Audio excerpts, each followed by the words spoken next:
So high, আজকে অনেকদিন পরে আমার দেখা হতে চলেছে আমার কমফর্ট ক্রাউডের সঙ্গে। তাই রেডি হয়ে আমি আর আমার ভাই সিদ্ধার্থ বেরিয়ে পড়লাম। সারা দিন রোদ ছিল, কিন্তু যখনই আমরা বেড়াতে যাবো তখনই বৃষ্টি শুরু হয়ে গেল। তাই সেই বৃষ্টির মধ্যে বেরিয়ে পড়লাম ভিজতে ভিজতে। বাকি সবাই যারা আমাদের সঙ্গে বেরিয়েছে তারা আমাদেরকে ছেড়ে এগিয়ে গেছে, তার কারণে আমি 1 ঘন্টা লেট করেছি ঘুম থেকে উঠতে। যতক্ষণ বৃষ্টি পড়ছিল ছাতা ছিল আমার হাতে, যেই বৃষ্টি থেমেছে অমনি আমার হাত থেকে ছাতাটাও পড়ে গেছে। যদিও তাতে আমার কোনো দোষ নেই, রাস্তা যা এবড়ো খেবড়ো, কি আর করা যাবে। ইউসুফ পাঠানের কি সময় আছে এইসব দেখার? এরপর আমার ছাতাটাকে রাস্তা থেকে উদ্ধার করে আমরা পৌঁছে গেলাম মিষ্টিদের কাছে। আজকে 15ই আগস্ট, সমস্ত বাধাগুলো আজকে ছাড়া পেয়েছে, তাই রাস্তার ট্রাফিকও আকাশ ছুঁয়েছে। বৃষ্টি ভেজা চুল নিয়ে আমরা ঢুকে গেলাম আমাদের ওখানকার একমাত্র মল, মোহন মলে। আর সেখানে ঢুকেই দেখি এই গরিলাটা আইফোন নিয়ে মলের সবকটা মেয়েকে ভয় দেখিয়ে ভিডিও বানাচ্ছে। আমরা যেহেতু আগে থেকে কিছু প্ল্যান করে আসিনি, তাই আমরা কনফিউজ হয়েছিলাম আমরা কি করবো।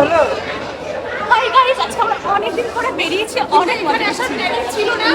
1400 ক্যান্সেল করে আমরা অনেক কষ্ট করে এসেছি, তাই জন্য পার্থ হচ্ছে ভেজা কাপ হয়ে গেছে। আরে ভিজে গেছি বৃষ্টিতে।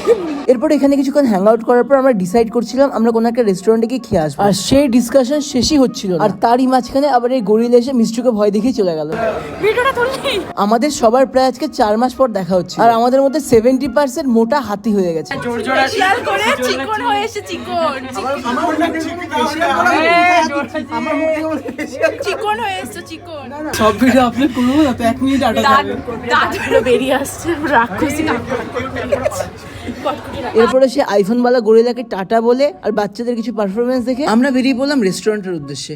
খুব খিদে পাচ্ছিল বিশ্বাস করো, কিন্তু আমি জানি এই রেস্টুরেন্টে ঢুকে আমি আমার নিজের পছন্দের খাবার খেতে পারবো না। আমরা দুজন গিয়ে সব থেকে ভালো টেবিলটাকে ধরে নিলাম, আর এরপরে একে একে সবাই এসে আমাদেরকে যোগ দিল। আমি জাস্ট রেস্টুরেন্টে গিয়ে খালি বসেছিলাম, তার কারণ মেনু কার্ডটা দেখার অধিকার আমার ছিল না। আমরা এত এম্বারাসিং জিনিসপত্র করেছি না এই রেস্টুরেন্টের মধ্যে, আমাদেরকে মনে হয় না পরের বার ঢুকতে দেবে। এনিওয়ে, আমার মধ্যে এখন কন্টেন্ট ক্রিয়েশনের বিজনেস সাইডটা চলে এসেছে, তো রেস্টুরেন্টের নাম আমি বলছি না আনলেস দে আর স্পন্সরিং মি। আর এই মহিলাগুলোর অর্ডার দিতে এত লেট হচ্ছিল, আনন্দ সিনেমা দেখতে লেগে গেল। খাবার অর্ডার করার পর খাবার দিতে এত লেট হচ্ছিল, আমি গিয়ে দোলনায় বসে গেলাম।